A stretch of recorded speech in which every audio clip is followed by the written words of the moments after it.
Alright everybody, welcome back to Skyway Classics YouTube channel. We're now going for a ride in our 1994 Chevy Impala hardtop. Of course, you've seen the evolution of the Impala coming from a big boat to a little mid-sized boat. Going to the one we have here featuring a stunning black exterior. Of course, you can see black is one of the hardest colors to keep on a car, seeing as that it does show everything, but of course, being for its year and being for its kind of car, definitely is very impressive to see, especially down here in Florida with the hot heat. But even so, being a four-door sedan, it definitely offers a lot more room than your other Impalas. Of course, at times, two doors were basically the most popular vehicle out there, but of course, nowadays, four doors definitely bring in the heat.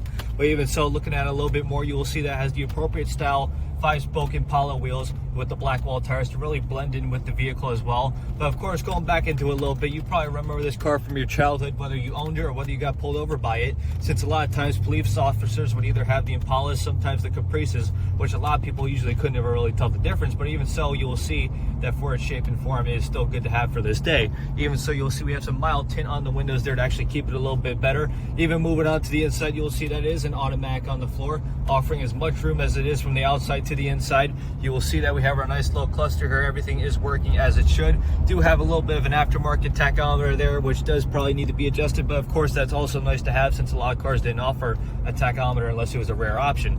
But even so, you'll see on the side here, we do have our stock AC controls, stock Delco radio with cassette.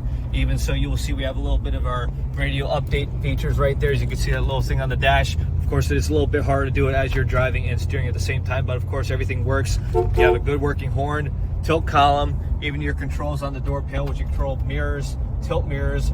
You got the windows, you got the lockouts, all cool things you have on the driver and passenger side of the vehicle, whereas compared to a lot of vehicles, they were always just on the driver's side as well.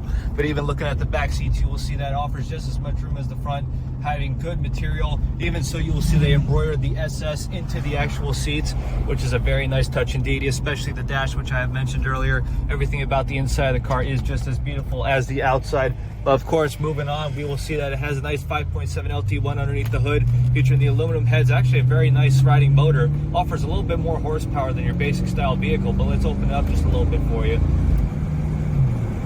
And right now we're going about 53, 52 miles an hour. You can see that we are handling steady there. The wheel's not shaking. Everything is pretty good. In fact, even so, we can turn off to the side here, give you a little bit of a brake test to show you how well it is safe-wise rather than just performance.